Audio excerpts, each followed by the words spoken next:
4th of July weekend because it's just around the corner. So I'm going to be reading from It's a Part of Life. And let me see, where did we leave off?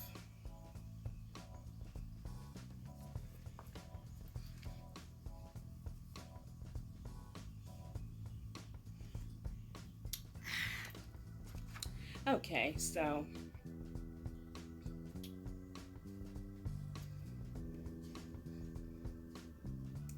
guess we had left off where we said Marie was saying that autumn had come and the trees were turning beautiful colors and the weather was feeling a little bit cooler. So we continue with Marie. I was halfway finished with beauty culture school and was doing hair for a few clients on the side. This one morning, I was standing at my bedroom window looking out at a field across the street from me, sipping a cup of coffee and looking at the leaves blow. It was a little windy outside, but it was so warm and cozy in my place. Monica was in her playroom. I hadn't even turned the television on. I was just enjoying the peace and quiet of this morning and wondering what we would cook for Thanksgiving dinner. Then the phone rang. I went to the phone in the kitchen. It was Mama. Her, Aunt Kate, and I called each other every morning and every night, and half the time spent the time in between with each other. Anyway, she said she was wondering what we would have for Thanksgiving. I was just looking out the window thinking the same thing. I laughed to her.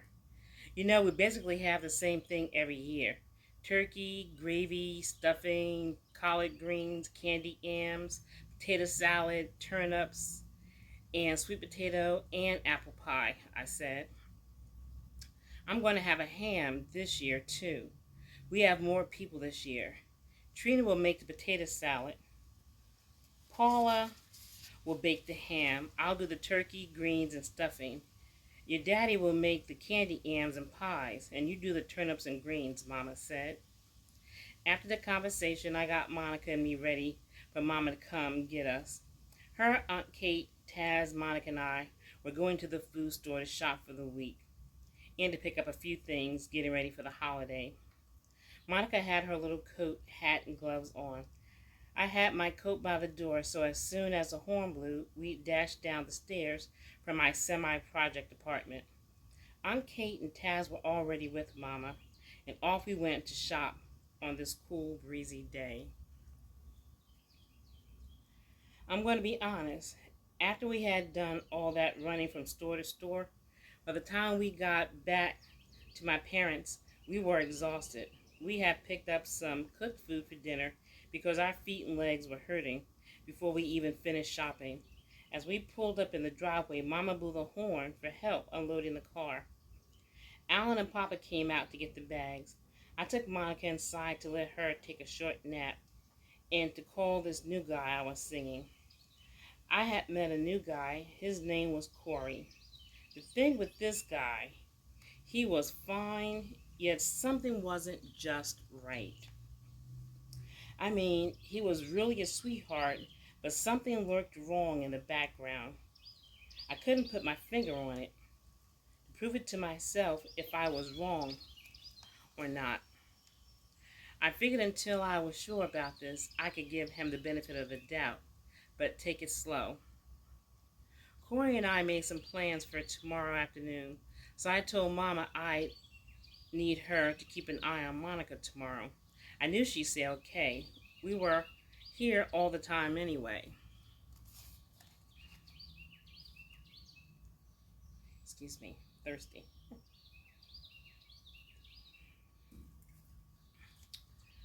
So, anyway, Corey and I went out, and by the time the date was over, I knew I had to end this.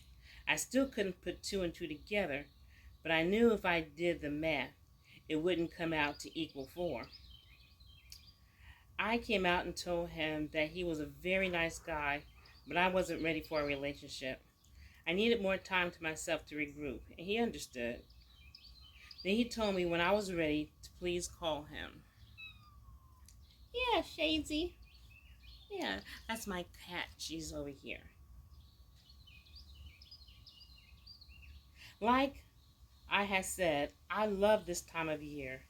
So I had my place all decorated for autumn with the rich fall colors.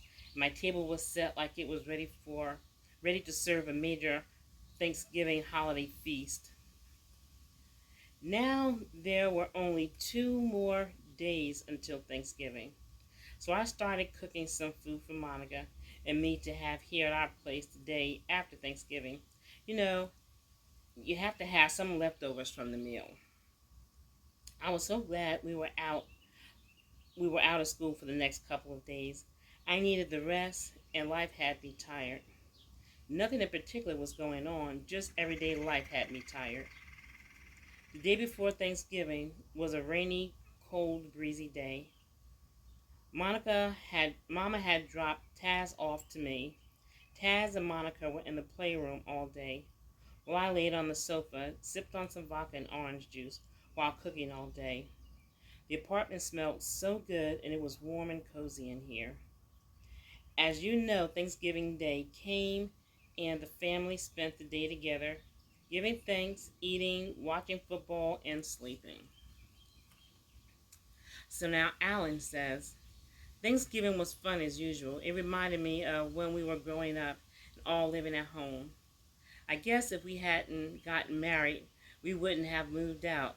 My father wanted us to live at home until we got married, unlike lots of other parents that couldn't wait for their kids to move out.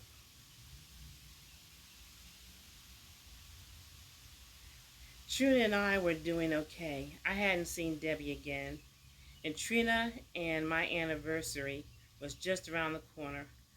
A lot has happened in a year. My mother had told me not to get married just because Trina was pregnant. Never try to correct one mistake with another mistake.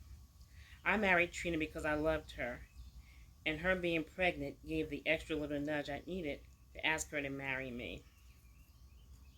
It was pouring and storming earlier, so that's why I keep looking around when the breeze picks up, because I'm trying to enjoy outside and read out here, enjoying this nice little breeze.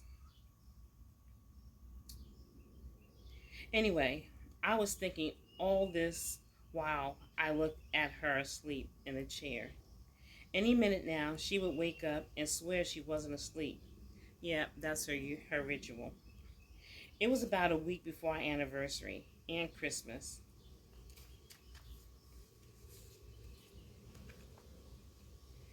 We were sitting in my mother's kitchen when we heard Taz telling little Alan, "No, that's hot.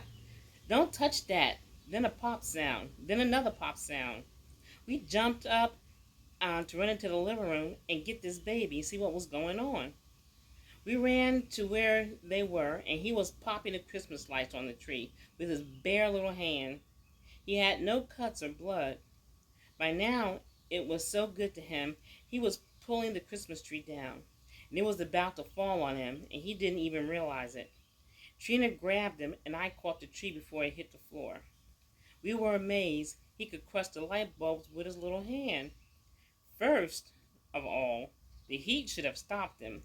Second, he shouldn't have been strong enough. Then my mother said, "That's the same thing you did when you were his age, popping those Christmas light bulbs."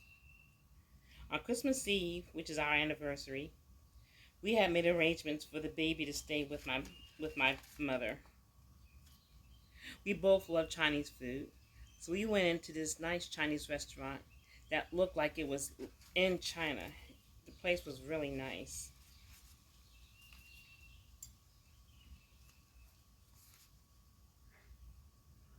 From here, we went to the movies and home to be romantic. Can you believe before the night was over, Trina went to get the baby? She said she didn't feel comfortable with him not being home. Anyway, the next day was Christmas Day and my brother's birthday. We had quite a few Christmas babies in our family. Me, I'm an Easter baby myself. Christmas Day, the family gathered at my parents' house. We had visitors coming and going all day. Around our way, people celebrated the holidays for about 2 weeks. We started a week and a half before Christmas and ended the celebration through the first week of January after the New Year.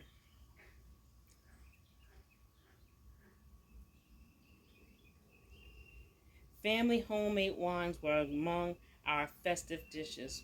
One of my uncles he made hog head cheese and sauce. My father and Uncle Ed would have made. This New Year's Eve, my Aunt Kate had a jumping party. Man, the music was pumping. We played Pacino and cards. We danced, drank, and laughed the night away. Aunt Kate's husband poured bottle after bottle of champagne to toast in the new year. There were tons of my mother's side of the family in attendance. It was the middle of the winter and freezing outside, but inside this house was burning up from all the body heat. It was so hot we had the windows open and the front door cracked. Did the neighbors complain about the noise? You want to know why? Hell no, they didn't complain. They were all partying right there with us. After the holidays passed, everybody buckled down and got back to work. It was the end of January when my boy Jojo reminded me of one of our boys' birthday bash coming up. I asked him if I should take Trina. He was like, yeah, but the way he said it made me think twice about asking her. That night, when I got in, I did ask her if she wanted to go. Gave her all the details of who might be there and how much fun it should be. But she decided to stay home. Trina was pretty much a homebody. I had decided I'd go, but wouldn't stay long, say about 2 hours. So the weekend of the birthday party came, and I do say Jojo and I were looking kind of dapper when we entered into the party. When Jojo and I walked up the front steps of the porch, there were quite a few people on the porch, so we made our way inside. As soon as we made our way in the door, we were handed drinks by some woman in French-made outfits. We couldn't believe somebody had gone through all this. There was also a food spread out of this world in the kitchen. It looked like a restaurant buffet. I got a couple of dances with this hot-looking chick that had a crush on me from high school. I told the girl I was dancing with I was going to get some food and something to drink. Did she want anything? Well, she kind of shocked me by telling me she wanted me. I smiled and played it off, then started making my way to the kitchen for some food. I was almost to the table when a French maid handed me another drink. Of course, I didn't want to offend her, so I gladly took the drink, then got me a plate of food. As I walked towards the outside of the room to talk and eat, I felt someone looking at me. I didn't pay it much attention, just kept eating and talking. After I finished my food, I went to get a beer and then headed back to the den where there were more people dancing. I got to talking to Dave. He had showed up, and we were laughing our asses off at something he had just said. When someone asked me to dance, I looked to my side only to see Debbie. I asked her what she was doing here. She said her cousin had heard about this party, so they stopped in for a few minutes. I took her by the shoulder and guided her to the dance area. We were still dancing when Debbie's cousin came to tell her to come on. It was time to leave. Before she left, she asked me to call her. I told her I might. She was like, come on, give me a call when you get a chance.